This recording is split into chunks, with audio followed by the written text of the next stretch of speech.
importante, o doutor, entendeu? Então vamos ter um pouquinho mais de paciência, rapidinho. Agora, pediríamos mais uma vez a quem fizer a pergunta e ao palestrante que seja bastante objetivo nessas vozes, porque senão teremos outra palestra.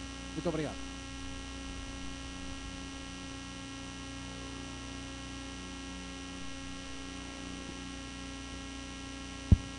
Alô. Ô, Quásio, eu só queria fazer uma coisa que eu já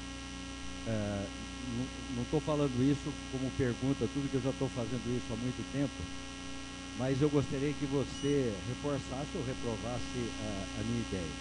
Eu tenho visto que essa localização, por efeito de irrigação localizada por gotejamento, que normalmente é uma linha só de gotejadores, ela cria um índice salino muito alto de adubo, você tem queima de raízes, você tem acidificação do solo, tudo. Então, o que eu tenho usado, e agora eu pergunto para você se seria uma recomendação boa, por que usar adubação fertirrigação se eu posso fazer uma adubação atingindo uma maior área do sistema radicular através de uma adubação normal e jogo simplesmente a água e me limito na fertirrigação a corrigir pequenos problemas de micronutrientes ou de magnésio ou de algum outro nutriente.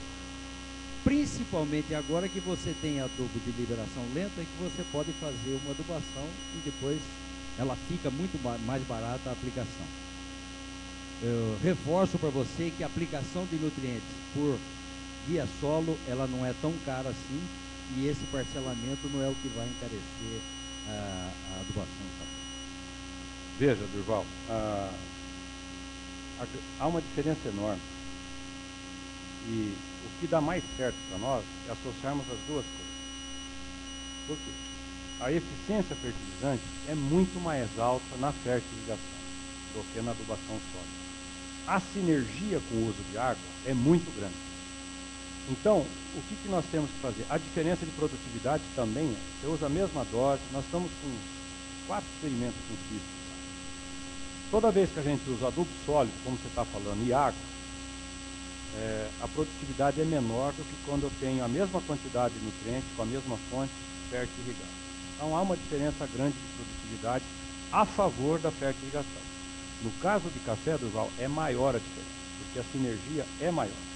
Então, só que chega na época de dezembro, janeiro, o certo é pôr o sólido mesmo, porque aí a eficiência é igual. Nós temos medido isso ao longo do período. Como tem água no solo, aí é iguala. Então vamos ser inteligentes e vamos utilizar os dois sistemas. Tá? Essa é a resposta. Outra pergunta? Fale grande aí que eu ouço.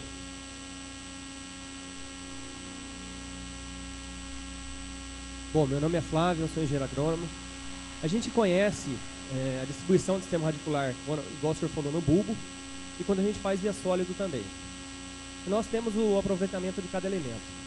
Quando a gente junta esses dois, eu perco um pouco da capacidade do aproveitamento do elemento quando eu faço via sólido posteriormente. Por exemplo, eu faço um cloreto branco, estou fazendo via bulbo, vou ter um sistema radicular mais desenvolvido no bulbo e vou querer fazer no outro período adubação de cloreto sólido.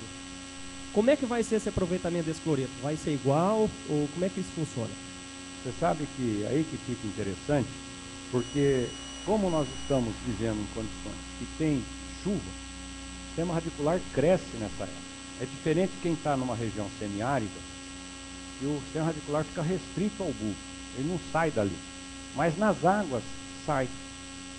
Então é uma oportunidade de você ter um sistema radicular concentrado no bulbo, mas também com uma distribuição horizontal um pouco melhor. Isso é o que a nossa experiência tem nos mostrado. Outra pergunta? Doutor Quásio, parabéns pela brilhante palestra. Eu gostaria que o senhor comentasse, pelo menos para a gente, é muito comum o uso de ácido fosfórico, seja para limpar, como fonte de fósforo, o que isso tem de benefício, não tem, como que a gente vai melhor aproveitar isso? Olha, obrigado até pela pergunta, porque eu me esqueci de falar isso. Ácido fosfórico vocês deveriam utilizar somente, é uma fonte que para nossas condições de solos tropicais não devemos utilizar. Ele leva uma acidificação muito violenta de bulbo, muito violenta. A gente deve deixar o fosfórico restrito à limpeza de equipamento e não utilizar mais do que 10 quilos de P2A5 ano, cuja finalidade é limpar equipamento. Só isso. É uma fonte baratíssima de fosfato, né? Só que é uma fonte que, para as condições de solos tropicais, ela é proibitiva. Recomendo vocês a restringir o uso dele somente para a limpeza do sistema, que muitas vezes é necessário. Então, utilize fontes de fósforo tradicionais. Fertilizante sólido, pode ser super simples, que já leva cálcio junto, pode ser mato normal, aplicação. Cafeiro, precisou de fósforo? Dose única, uma paulada só, isso pode ser feito no inverno, um pouco antes de floração, época que máquina, acabou a colheita, está começando a sobrar um pouco de máquina, vem, bota fósforo em dose única, dá um resultado espetacular, e mesmo ele estando localizado, com a fertirrigação, a eficiência dele aumenta, mesmo sendo aplicado sólido. Então, obrigado, viu, Eduardo, pela pergunta, que eu esqueci de falar, e tira o fosfórico do dia a dia de vocês. Dr. Quajo, muito obrigado por essa excelente palestra, meu amigo. Acho que tem mais uma perguntinha rápida. Mas...